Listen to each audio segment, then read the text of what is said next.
Hey Virgo, I'm Walker. This is Dance Walker Tarot. I'm trying to figure out which deck to choose to clarify this.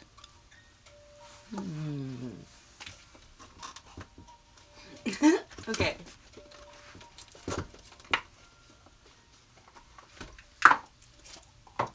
Why not? Bartender's deck.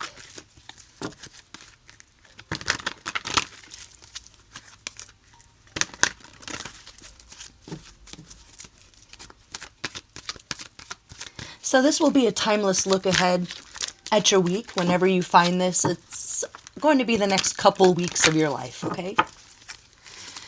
What to do, what not to do, what the situation here is. With Tree of Life is the situation in the upright.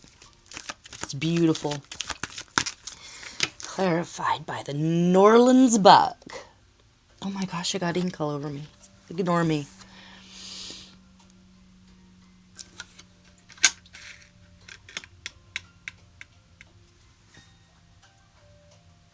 So the Tree of Life says that anything that you've ever wanted in life, all your hopes and dreams, is available to you right now. As long as you stay in this energy of elephant, which means that you are a very complex individual. Like you are a multifaceted gem. Here, Harvey Wallbanger. You have a lot of sides to you. You can wear a lot of hats. You can be like an around-the-way girl, or you can be that bougie with your pinky out, if you have to. Like, I feel like you can thrive in any crowd. You know, the universe could drop you anywhere in the world, and you'll be able to hold a conversation and hold your own and hold your head up high. So even if you didn't come from royalty, you have a royal presence about you that people recognize when you walk into the room. Sea urchin as your environment as what to avoid eggnog. So we're talking about this holiday season. So this is, you're doing really great. You have your head on straight. You understand the world. You understand that two things can be true. So it's avoiding crowds, family, people who have this polarized thinking that only one thing can be true. Fear porn is a perpetual background noise.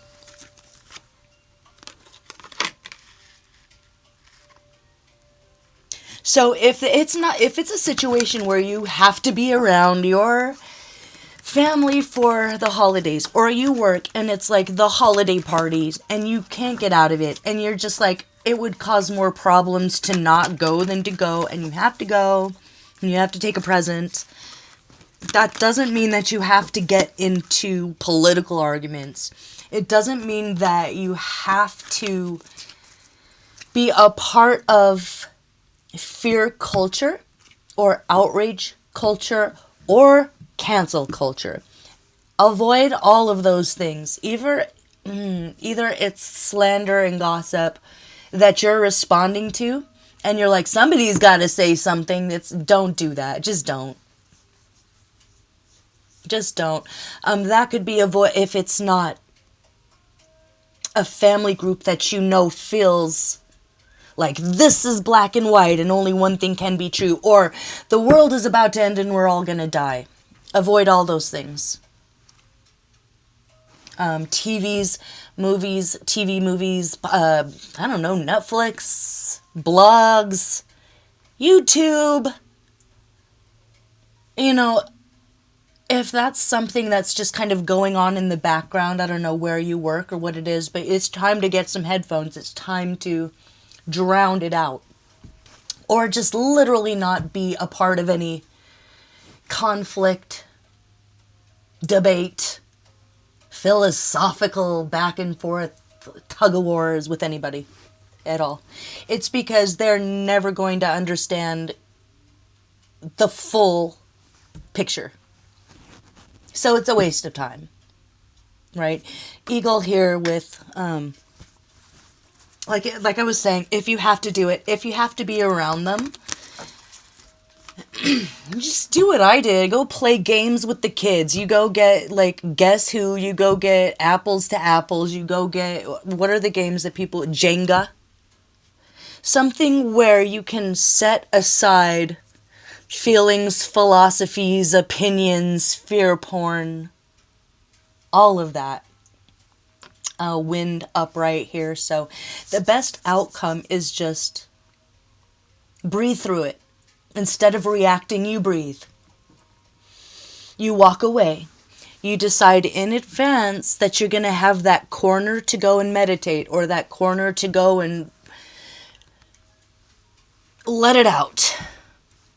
And then come back peaceful and proceed to deal with it until it's over.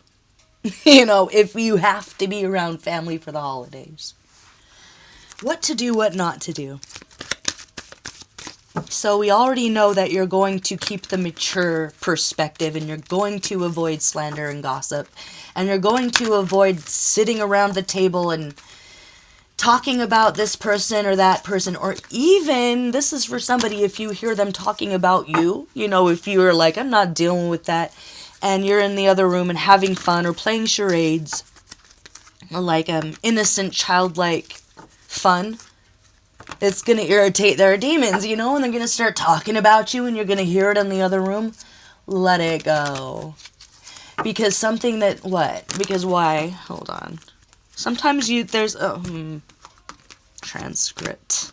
What was that? But they're jealous of your abundance. They're jealous. Okay, somebody in your family or at work has spent like a ton of money on something that you do way better with like no money, and they're jealous of that. Something that has brought you abundance that seems to come to you naturally. So that's a clue. And another clue, if that's not it, if it's not that there's someone jealous in your family that it comes easy to you, whatever it is, it's what? Make julep. They think that you're like too bougie or you're better than that. Or who do they think they're better than us and we need to take them down a notch. And it has literally nothing to do with you or anything that's real. So that's why you shouldn't interact, because they have an ulterior motive to pick a fight with you. So if you already know that, you're just not going to let it happen. You stop it before it begins. You go out, you have a cigarette. But you're not going to, you're not going to be like, do you need to leave and have a cigarette? Now you're going to excuse yourself before it starts. You have enough clairvoyance to see it coming. What not to do, what not to do. Don't talk about spirituality. Don't bring up your childhood. It's like any topics that in the past have caused problems if this is a family.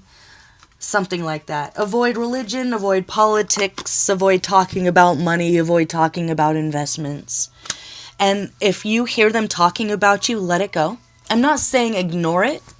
Like maybe listen, and then what? Something that will bring you peace.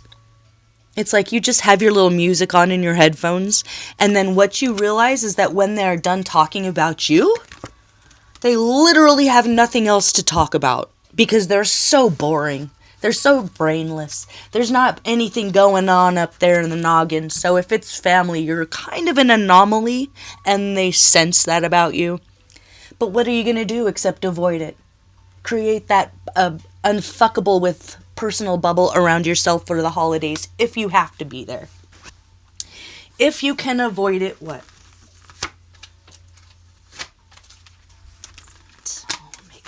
If you can avoid it, crane movement, a picnic on Angel Island. Go be by yourself or in nature in a special place where it's like you have to take a boat to get there, or there's not like a bus stop there, so a lot of people don't have access to it.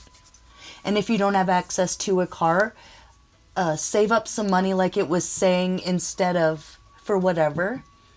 spending all your money on takeout food or going out to eat for the holidays, spend it on a little weekend at a retreat or an island where not a lot of other people can access you or access it.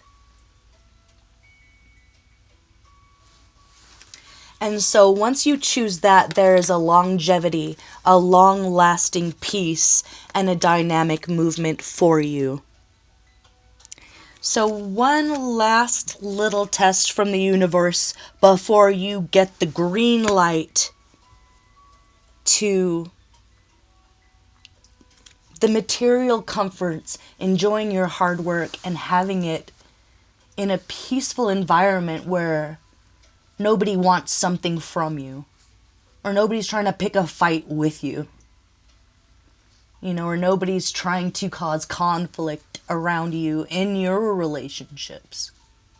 So it might be that you need to tap into that kind of bougie part of yourself that is okay with refinement and opulence. And if it's just sitting back and listening to them talk about you, you're not going to chime in. You're not going to run in and be like, what did you say? Oh, no, that's not right. You're just going to let them peter out and realize that when they don't talk about you, they have nothing else to talk about. And isn't that sad? You can only really pity them at that point. So if that brings you any peace, I hope it does. Okay, Virgo, love you guys. Talk to you next time. Bye-bye.